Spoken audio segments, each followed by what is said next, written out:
Union is no longer a benchmark against which other fighters are designed, it has become very difficult to predict what type of fighter will be needed in the future.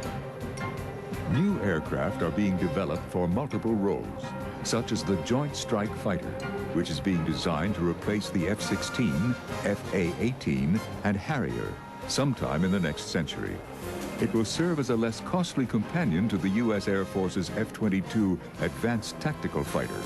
But at the moment, it exists only as a dream in the eye of its designers.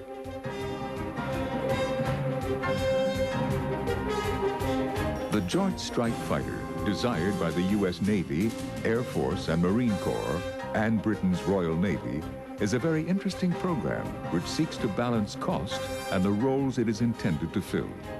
To meet the very conflicting requirements of these services, the designers have come up with some ingenious solutions. All design variants will be built from a common airframe. In turn, modifications of the standard airframe will be produced to satisfy the needs of each of the various air forces that will be flying the Joint Strike Fighter.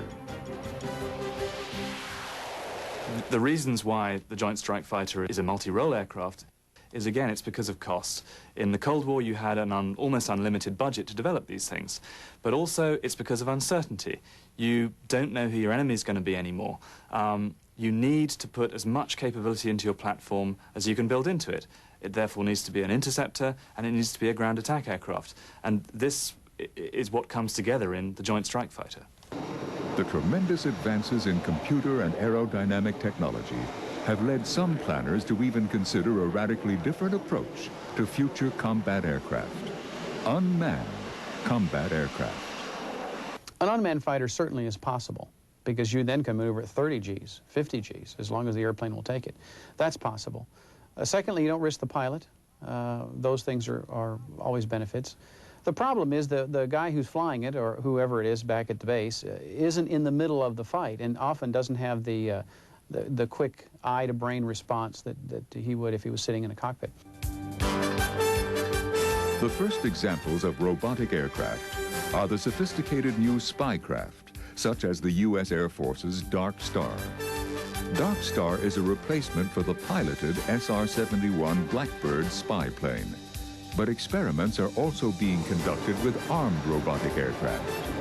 Could we now be seeing the final generation of piloted combat aircraft?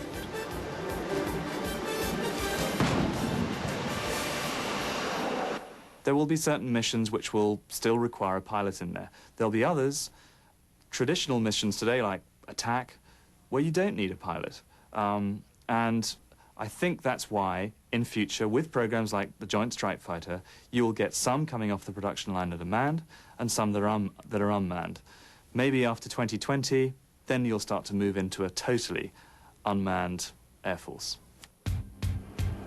Whether piloted or robotic, future fighters will take advantage of advanced guided missiles, new radars, and dynamic fighter design.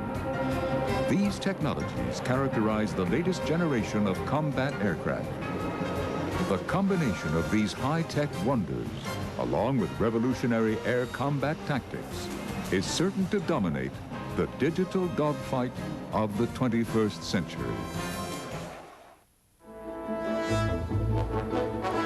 This week, the first and fastest of their kind, engineering wonders that ended in disaster. But how were they destroyed? The USS Forrestal Situation Critical on Discovery Sunday, only on the Discovery Channel. Explore your world.